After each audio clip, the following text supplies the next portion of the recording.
আপনার বান্দির চলাফেরা উঠায় বসে আমল একলাকে যদি কোনো ভুল বেয়াদবি থেকে তাকে ক্ষমা করে কবরটাকে জান্নাতের বাগান বানিয়ে দেন।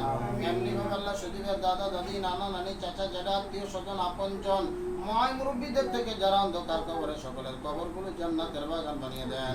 জীবিত সকলের হায়াতে রিজিকে বরকত দান করে দেন। বিশেষ করে আল্লাহ তার একমাত্র কলিজার টুকরে সন্তান মোহাম্মদ তারিয়ানের 1 বছর পূর্ণ হয়েছে। মাওলা সন্তানের ভবিষ্যৎ মঙ্গল কামনা করে রব্বুল আলামিন মিলাদে মুস্তাফার ব্যবস্থা করেছেন। মিলাদ শরীফকে উসিলা করে আল্লাহ তার হায়াতের মধ্যে বরকত দান করে দিয়েন।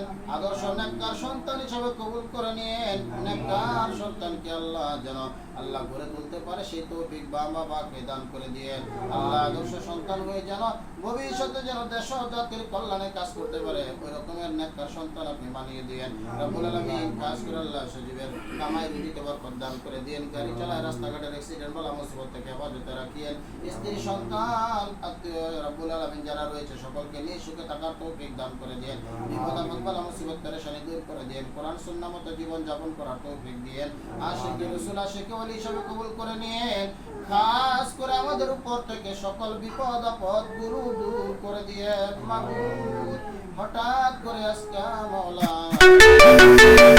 তোরাই দিয়া বলি রব্বুল আলামিন আল্লাহ একটি স্কুল কলেজের মধ্যে বিমান বিধ্বস্ত হয়ে অসংখ্য কচি আল্লাহ ছেলে মেয়েগুলো আল্লাহ ইন্তেকাল করেছেন। অনেকে আল্লাহ বিভিন্ন হাসপাতালের মধ্যে আল্লাহ মৃত্যুর সঙ্গে পাঞ্জাল উঠতেছেন। আল্লাহ যারা ইন্তেকাল করেছে তাদেরকে শাহাদাতের মর্যাদা দিয়ে জান্নাতের উচ্চ মাকাম দান করিয়ে দিয়েন।